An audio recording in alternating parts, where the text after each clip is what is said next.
Hi everyone! Welcome back to my channel. In this pandemic crisis, it will be a great help to think of a good home remedy for a cold and cough. In this coronavirus that we are experiencing worldwide, there are some preventions that we can do, and I will gonna share it with you on how to make a honey lemon ginger tea for a cold and cough. Ginger acts as anti-inflammatory agent to the body. The lemon adds a touch of vitamin C apart from adding flavor, which strengthens your immune system to fight bacteria and virus causing cold and cough. So these two ingredients that we will gonna use to make a honey lemon ginger tea acts as a cold suppressant as well aids in relieving sore throat. Its sweet taste also make this tea quite pleasing. With its high level of vitamin C, magnesium, and other minerals, ginger is extremely beneficial for health. So, let's start to make a honey lemon ginger tea now.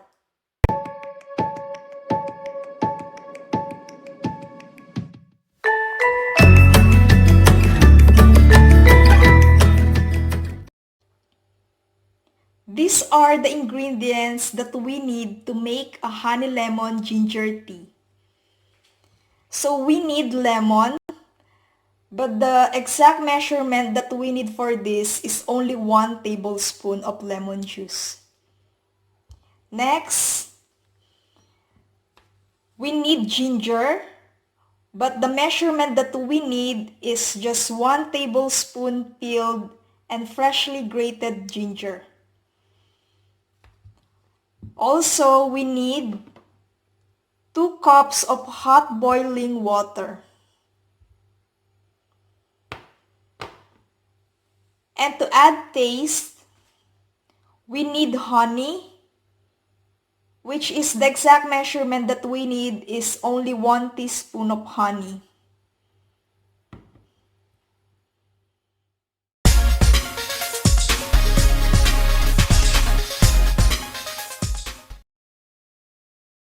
Here are the methods on how to make a honey lemon ginger tea.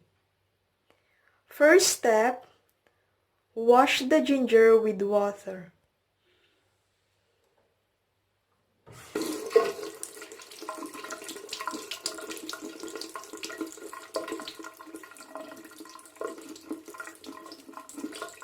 Wash it carefully to make it sure that it is free of dirt.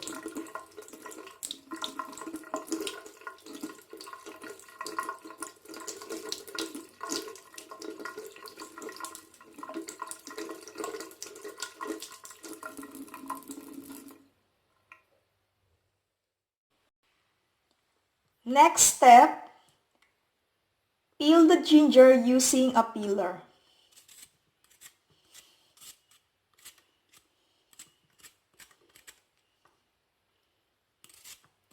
When you're done peeling it, discard the peels, but you can avoid this step if you wish to, as the tea is going to be strained later.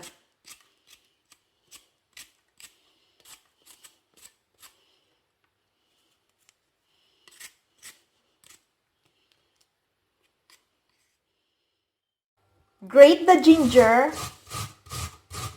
using a grater.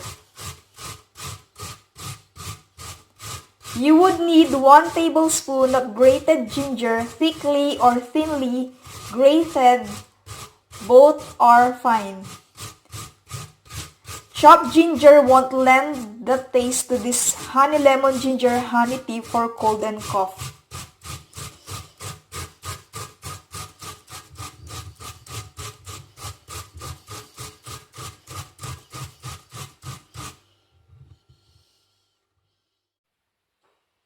Now, place the ginger in a tall jar or teapot.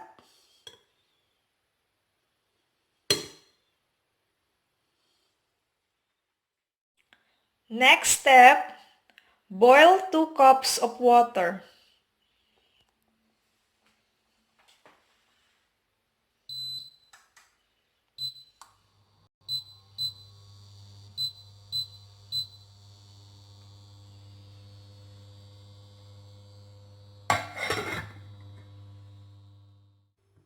add the 2 cups hot boiling water to the jar or pot with the ginger.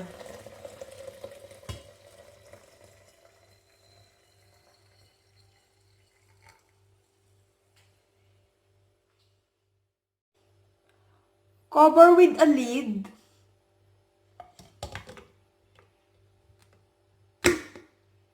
and allow the honey ginger tea for cold and cough to infuse for 2 minutes. Next step, strain the honey lemon ginger tea using a strainer.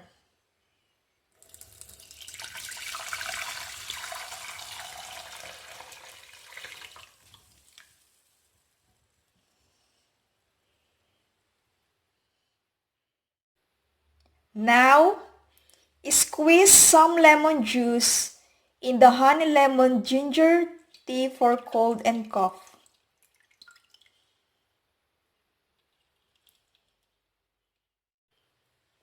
Next, pour 1 teaspoon of honey in it. If you want honey to behave as a healthy option to your diet, then you must buy the correct honey by reading the label on the honey bottle. Organic, raw, unpasteurized honey is also good to use. Mix well with a spoon.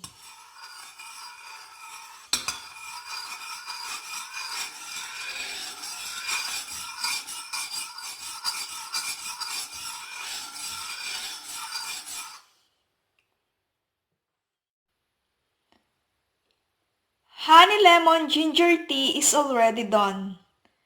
Serve this for cold and cough hot. Do you want to become smarter? Have ginger or just have lemon ginger tea. Consuming lemon ginger tea every morning will have significant benefits for your overall brain health and reduce your risk of developing Alzheimer's disease. Also, these 2 ingredients improves heart health. A simple tea consumed every day can be just about enough to protect your heart from ailments. Lemon is rich in vitamin C, which is known to promote proper flow of blood through the arteries and veins and prevent blood clots. This significantly reduces the risk of heart attacks and strokes. Making a honey lemon ginger tea brings a lot of health benefits, not only for cold and cough, but also it helps to relieve nausea and vomiting associated in motion sickness and improves stomach performance. It is also useful in improving digestion and increasing absorption of food to reduce inflammation. Ginger is a homemade remedy for muscle and joint problems and fight respiratory problems.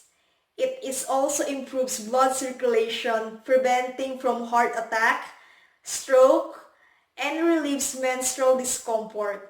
Also, this is best to strengthen your immunity and relieve stress and tension. So what are you waiting for?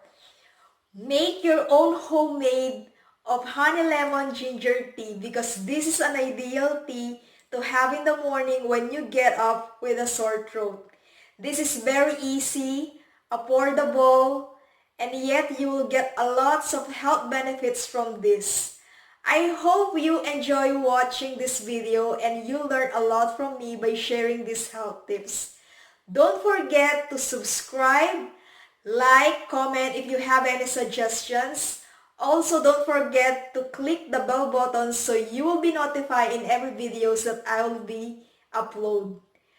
Thank you everyone. Until my next vlog, God bless.